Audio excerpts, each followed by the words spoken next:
Welcome back to the second half of our discussion of the High Middle Ages. I'd like to start off the second half by discussing the essential elements of Gothic architecture. Now, Gothic architecture has a very distinct style, unlike the Romanesque, which we saw earlier just means Roman-like, big, large, heavy buildings. That said, there is no standard design for a Gothic architecture, or a Gothic cathedral. Therefore, the major cathedrals in Chartres, Notre, etc., share common elements, but they certainly are not cookie-cutter copies of each other. You simply can't say, well, I've seen one Gothic cathedral, I've seen them all. Here we have an example of the pointed arches. If you look on the right and left of the main aisle or nave, you can see, at first glance, the arches appear rounded, but as you look at it, you can see they're pointed. This distributes the weight much better. The tremendous weight of the stone that's above this goes more vertically down the column. And if you look down towards the rose window at the end, you can see the large arches in the ceiling that are clearly pointed. This is an example of ribbed vaulting. It looks like ribs in your body, and this provides structural strength to the roof, to the ceiling. And of course, above the ceiling, there is a roof. Again, this is the ambulatory, and this is a photo of the ambulatory we saw in the first part of this lecture. That's Saint-Denis monastery north of Paris. You can see on the lower left is the altar. The ambulatory goes around it, so the word ambulate means walk. From that word, of course, in Latin we get ambulance, which transports patients. And in a hospital situation, they'll talk about an ambulatory patient. That means a patient who can get up and walk himself or herself rather than having to be assisted out of bed. So ambulatory means that you can also think of the word amble. You can amble around. It means that you can freely walk around here. There are no divisions, no screens between the altar and the aisles behind it and next to it, so the entire structure is much more open. You can also see clearly in this slide the rib vaulting on the ceilings here of the ambulatory. And as I mentioned, in the ambulatory, you have the small chapels for various patron saints. Around the side, the walls that were there previously are eliminated, and the ambulatory opens up onto the altar. I think by far the most famous of the cathedrals, not the largest, but the most famous, is the one in Paris, the Gothic Cathedral, Notre Dame de Paris. Now, Notre Dame means Our Lady in French. Virtually all cathedrals are dedicated to Mary. So most cathedrals you'll see, for instance, in France, are Notre Dame de Paris, Notre Dame de Chartres, Notre Dame de Rouen, whatever the city is. But when people, common parlance, say, oh, they went to Europe and they visited Notre Dame, well, everybody understands that they went to the one in Paris. It became particularly famous. It was always famous and central to French life, but there was a novel written in the 19th century by the famous French novelist Victor Hugo, and most of you have probably not read that novel, but I imagine many of you have seen the movie The Hunchback of Notre Dame that was based on the novel by Victor Hugo. There's an old black and white movie, which I think you can find on Netflix or YouTube, but Disney made it into a blockbuster cartoon, I think about 10 or 15 years ago. Now, Paris has always been special, well before Victor Hugo wrote his famous novel. Paris has always been the center of French life, and it continues that way today. Apart from the political capital, it's the financial capital. It's in many ways the economic capital. The best universities are there, etc., etc. We simply do not have a city like that in the United States. Washington, D.C., of course, is the national capital. The financial center is not Washington, D.C. It's probably still New York City. The computer center is certainly not Washington, D.C. It's Silicon Valley. The Austin area is trying to catch up. Manufacturing is certainly not Washington, D.C., etc. But it's quite different in France.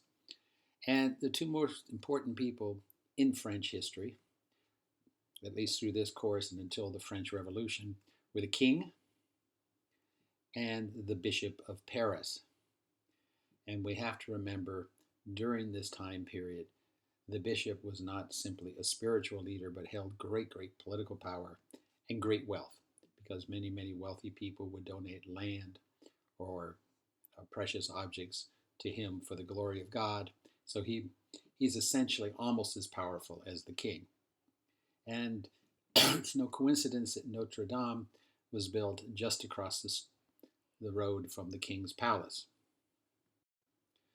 There's an aerial view of the very center of Paris, what's known as the Ile de la Cite. That's the island of the city. And you can see the Seine River on both sides of it. And near the center to the left is the famous Cathedral of Notre Dame of Paris. And we'll look at this in more detail in a moment. But at a glance, you can see we're looking from the east, so that's the altar facing us inside. You can see the flying buttresses coming out, which we'll talk about, which hold up the church. You can see the two towers in the front of the church. Right across from that was the king's palace. Now that was all destroyed in the Revolution, 1789. But what was not destroyed was the chapel of Sainte-Chapelle, which we'll see in a minute. We've seen it previously with the large, beautiful windows.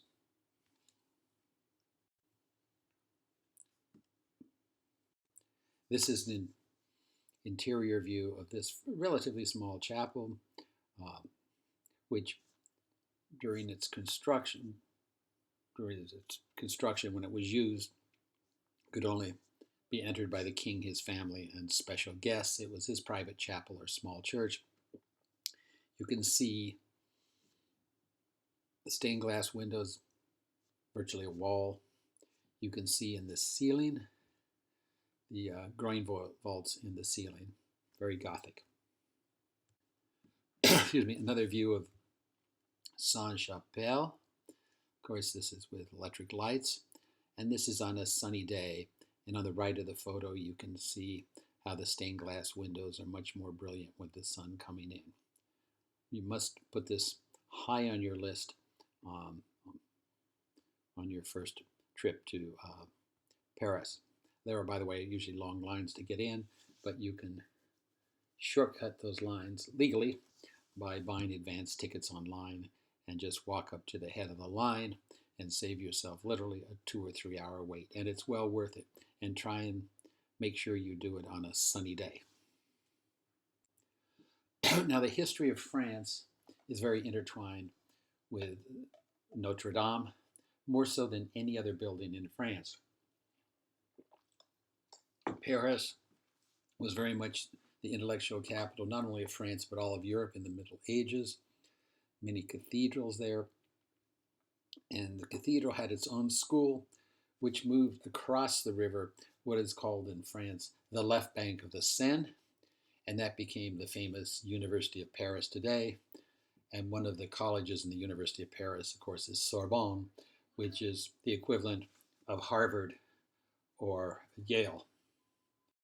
Now, when we look at Notre Dame, at the architecture, it's unusual in that the cathedral was built very quickly in just 40 or 50 years. Now you may say that's a long time.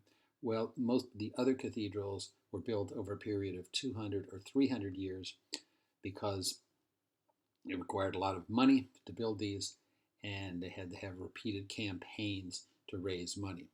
But this building, Notre Dame in Paris, was built quickly because it was financed personally by the king, the bishop, and the very, very other wealthy members of the clergy. So 40 or 50 years is reasonable when you consider that the building was built before they had electricity for the cranes, and they had to cut by hand every rock and ornament in the building. It's also symmetrical. Both towers are the same height. Here we see the front of the Façade of Notre Dame de Paris. As I mentioned, both towers are the same height. You'll see in most other cathedrals they're not. That's because they built one high tower and then they ran out of money before they had time to build the second one as high, or tastes had changed. People said, well, let's not build the second one as high. You can see above the main entrance the rose window, and there'll be one on both sides, as we'll see in a moment. You can see the size of the cathedral just looking at the people in the foreground. Again, this is not one of the largest cathedrals, but it's certainly the most well-known. This is a side view of the cathedral taken from across the river. In the foreground you can see the river, and you can see the immense size of the cathedral. You can see the large rose window there over the side door. You can see on the left the two towers. On the right, which is the east, is where the altar is. You can see the large stained glass windows to allow light in. And then you can see the structures coming out that look like oars on a boat. And those are what are called flying buttresses. A buttress is to support the building. They're called flying because they come out. And that's to allow light to enter the windows from all angles. So they come out at an angle. You can also see the roof and above it the spire. Now the spire was not built in the Middle Ages. That spire was built about 150 years ago in the middle of the 19th century. This is a close-up of the east end of the building, where immediately below that central window in the east end is the altar. You can very clearly see here the flying buttresses, which support the weight of the walls and the roof above it. The roof is a metal roof. They wanted it metal. Why? Because they didn't want sparks from chimney fires, to blow through the air, land on it, and catch it on fire. So the idea was having a metal roof would make it fireproof. And then famous on Notre Dame in Paris, and you can also see it on virtually every other Gothic cathedral, are the gargoyles. And gargoyle literally means throat. And you can see these grotesque figures coming out of the side of the building. They are literally rainspouts. Their functional purpose is a rainspout, because you can see to the left of the gargoyle, this is at the end of a flying buttress. The top of the flying buttress has a gutter, just like a gutter on your house. The water channels down from the roof and flies out of the mouth of that was supposed to be evil serpent. The idea was, apart from serving as a rainspout, this would symbolize the evil spirits fleeing the church because of the presence of God and Jesus Christ. On the top of the towers, where before the fire, which we'll talk about in a minute, you could go up and stand on the observation deck. They had these gargoyles. Now these are not functional as rainspouts like the others, but these were up there to keep the evil spirits away from the building. And you'll notice on the figure on the left, the wires, those are put there to prevent the pigeons from landing there and making a nest, because the pigeon poo has a lot of acid, and when it lands on these stones, it erodes them. This is a problem throughout the world with pigeons. This is a view of the interior of Notre Dame. As you can see, very open, huge church, much light coming in from the windows. This is a view looking east. We have the altar at the back there, and you can see the large windows to allow the east to allow the morning sunlight to come through. Again, the ceiling, as you know by now, those are ribbed vaulting. This is a close-up of the ceiling with the rib vaulting. Now, the stained glass, we've talked about stained glass before. The purpose of the stained glass was twofold. One was, as we talked about earlier, to allow as much light as possible to come into the church, because that light represented divine presence in the church.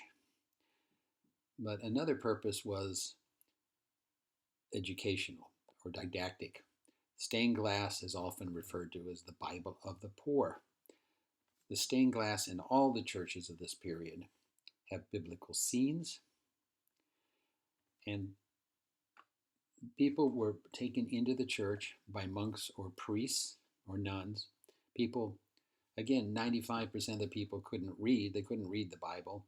They'd had it often read to them, but they go into the church and someone would explain biblical scenes by pointing them out in the stained glass. And you could imagine how amazing that would be. As we discussed earlier, how amazing it was just to walk into one of these churches. By far the largest man-made objects in the world that you could enter at that point. You'd walk in on a sunny day and you'd have these brilliant colors of biblical scenes which would be explained to you. And when you go to these cathedrals as a tourist, it's often worthwhile to get a good guide who can take you to some of the windows and explain the biblical scenes, and it really makes it come alive. Now, the stained glass windows are not one large piece of glass. They simply did not have the technology in the Middle Ages to make large panes of glass like we do today. Rather, all the glass was made by blowing through a tube into molten glass, and they could only make fairly small pieces. So they took those small pieces and they connected them with lead, little bits of lead, which you can see in the glass, and they'd color them to make the scene they wanted. It's interesting that these stained glass windows are considered such a treasure, such an art treasure, that before World War II, when it was pretty clear there was going to be a German invasion, all of the stained glass windows in France were removed and stored in caves. And when the war was over, they were taken out of the caves. They were packed in sawdust and other straw in boxes and numbered, and they were taken back to all the cathedrals and put back in their place. The same thing was done in Italy and Britain. This is what glass blowing was like. This is a photograph from a small glass shop in Oregon, and you may have seen this yourself. There are places in the Houston area, if you go on the internet, on weekends, you can attend a glass blowing demonstration, and I think for $20 or $25 they'll let you blow through the tube and try and make a nice piece of glass pottery. I tried it once, and I can guarantee you it's more difficult than it looks. What they do is they take at the end of the tube molten glass, which is made from high temperature sand and some other materials. They have a big blob of it, they heat it up, and it's literally red hot like this. And then you blow through the hollow tube, and while you're turning the tube, and often an assistant has a tool and is shaping it. And it's amazing to see what people today can make beautiful vases and all. But in the Middle Ages, in addition to making ornaments, this is how they made every pane of glass on every window. Now, in the Paris Notre Dame Cathedral, this is an example of a scene from a window. This is in one of the side chapels where they had small altars. And the guilds, the professional associations, would pay to have that particular window built, and then they would pay to have a priest say Mass to their patron saint in honor of protecting the wine merchants. And this is down in the lower right-hand corner of the window. It's a logo to show that the wine merchants actually paid or sponsored that window. It's a bit like you can walk into some buildings and might have a stone or a plaque that says, McDonald's helped construct this building for charitable purposes or whatnot. And here you can see a man on a cart, pulling a cart, which is full of grapes that will be crushed to make wine. Now, unfortunately, as I'm sure you're aware, in April 2019, the world was horrified when a fire broke out late in the afternoon and almost totally destroyed Notre Dame in Paris. I lived in France for 4 years when I was working at the American Embassy there, and I just could not imagine Paris without Notre Dame, and clearly I'm not French. Every time you go in central Paris, you'd see it. It was the symbol, and always ringed by thousands of tourists, and it was really an international symbol, much like the Egyptian pyramids are. So this is the beginning of the fire. My understanding is they haven't definitely decided what caused it. The thought is that the most accepted thought is there was some repair work being done on the spire. They had much scaffolding up on it, and they had electric cables up there and whatnot for the workmen. The workmen had left for the day, and there was a spark. They think an electrical spark, and it caused a fire. An alarm went off, and it turned out that the security guard took a flashlight and went out under the roof where the alarm was and couldn't really see anything, went back to his post, and then only about 30 or 40 minutes later was it evident that there was a major fire because of the smoke pouring out of the building. And so the fire department came. Fortunately, it was heavy rush hour traffic. It took them a while to get there, and the entire world watched in horror for 10 or 12 hours to see if the entire building would collapse. Fortunately, the entire building did not collapse. The spire, the tower that was put up 150 years ago, made largely of lead, totally melted. The roof was destroyed, but almost miraculous, many say. The walls remained intact. Virtually all the stained glass is fine. And what is interesting is the local fire station had practiced for many years what to do in case of a fire. They'd worked with church officials and volunteers what to do to go in and save the most precious religious objects. So when the fire trucks arrived, many teams of them started to battle the blaze.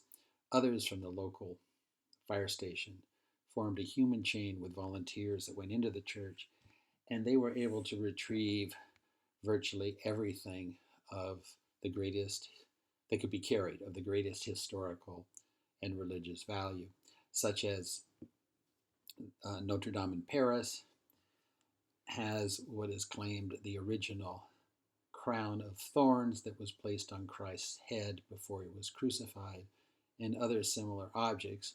And they actually pass this from person to person, and they got it away and put it in a place of safekeeping. This is another view of the fire. This is a view of, you can see the scaffolding that was put up there.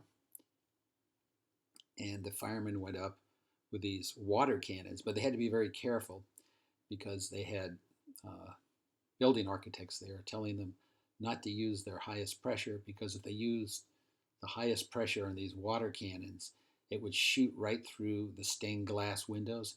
Indeed, the water cannons were so powerful that they could knock the walls over. So they decided after a couple hours to let the entire roof burn, the tower melt, because the intention was to preserve the shell of the building and the main towers with the huge bells. This is another view. You can see the extent of the fire. And what made it particularly difficult was because of the spire and much of the roof had lead in it. The lead melted. And lead, of course, is a toxic substance, particularly when it's melted. The fumes were coming out.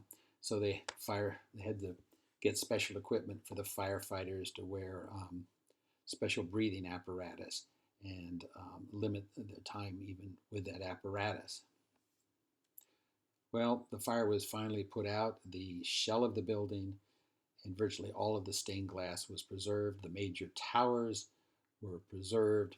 There was great concern that there would be structural damage, and the big bells that weigh tons and tons would fall and crash the towers down, but thankfully that did not happen. This is a view taken a day or two later of the interior of the church. You can see the structure is largely intact. What you see on the floor there is from the roof, the spire in the center there, the roof, and part of the ceiling went down. Actually, for the first day, there were so many objects falling that they couldn't send humans in to observe the damage. They sent in robots. They actually, when they were fighting the fire inside, they didn't send humans in. They sent robots, these big robots with wheels that were connected to a fire hose. And from outside, through remote control, they could direct the fire hose. Amazing technology. And thankfully, none of the firefighters or rescue personnel were killed in the attempt. What's amazing, you can see in this slide, is if you look far down the church, that's the altar. The altar was undamaged. The crucifix, the cross, and the altar itself was completely undamaged. This is another view. This is looking up. This is from the entrance of the church, and you can see several sections of the ceiling with the rib vaults collapsed because of objects falling onto them from the roof and the structure of the roof. Now, one of the main problems, it turned out, for Notre Dame was the building was supposed to be fireproof. That's why, of course, or relatively fireproof, they had put up a metal roof. But the ceiling itself that you see there is very thin. It's just a few bricks thick. It's not thin. What's holding up the roof, and it's a heavy metal roof, were huge pieces of wood. If we look at one of the largest cathedrals south of Paris, Chartres, which we'll talk about more in a minute, they had a major fire there in 1836, and this is a painting from 1836 of that fire. And you can see the flames. The structure itself survived, but the whole roof collapsed. It was built with wooden supports like Notre Dame in Paris. But what they did around 1837, 1838, when they rebuilt the cathedral, this is almost 200 years ago now, they didn't put wood inside, they put metal inside to hold up the roof. So this is almost 200 years ago. They learned from what happened in the fire in 1836. And This is under the roof in the Chartres Cathedral. And many people now say, well, this is what should be done in Notre Dame de Paris. Nobody can see the support structure anyway. I mean, you're in the church, you're outside, you can't see what's between the ceiling and the roof. That's like the internal support. Some purists have argued, no, it should go back to be the original type like wood, because that would be changing the character of the building. One small problem there is the pieces of wood are so large, the diameter, and it's a certain type of wood that there's no such wood existing in the world today, because the trees had to be something like 100 years old of that type of tree, and they simply aren't any trees like that, so they'd have to use another kind of wood. But speaking personally, I think they should go with a metal approach. No one could see it. It's under the roof. So we'll see how that turns out. Now, if we go to the border between France and Germany, the city of Strasbourg, this is the tallest cathedral that was ever built in the Middle Ages. It's the height of a 40-story building. That is incredible. You know, in the Galleria, near the Galleria shopping center, there's that large apartment building, the towers. That's 35 stories, so this is taller than that, the tallest tower. And you'll notice there's only one tower of that height. That's because they could never raise enough money to build the second tower. Now, this is a drawing from the Middle Ages of the Strasbourg Cathedral, and you can see it there in the center with the huge tower. And I like this drawing because it shows how much bigger it was than anything else around. It literally towered over the entire city, and Strasbourg is a fairly large city. And again, for people coming, particularly peasants, this must have been just literally heaven for them. Now, one of the most famous Gothic cathedrals, probably Notre Dame in Paris is the most famous. Second is Chartres, which is south of Paris, a couple-hour drive south of Paris. And it has the most original stained glass of any cathedral. And it has 7 acres of stained glass, of medieval stained glass. Now, 7 acres is the size of 7 football fields. So just think of how large a football field is. You take the area of 7 of those, that's how much stained glass was handmade, painted, and put up on the walls, and the famous rose window. And again, every single piece of stained glass from this cathedral, like the others, was removed before World War II was declared, packed in straw and sawdust, labeled, put in boxes, and taken off and hidden in caves.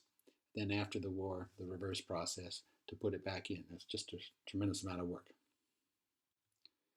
Here we have a view at night of Chartres Cathedral. Absolutely stunning. Of course, in the Middle Ages, they would never have a view like this because they didn't have electric lights. But it just really shows you the Gothic architecture. And you can see there right in the center where the lights are illuminating the roof, right in front of them you can see quite clearly the flying buttresses, which are, very, very typical element of Gothic architecture. And finally, the last slide in this class, this is the interior of Chartres Cathedral. By now you can immediately recognize the rib vaulted ceiling. You can see the many, many walls with extensive stained glass. Thank you very much.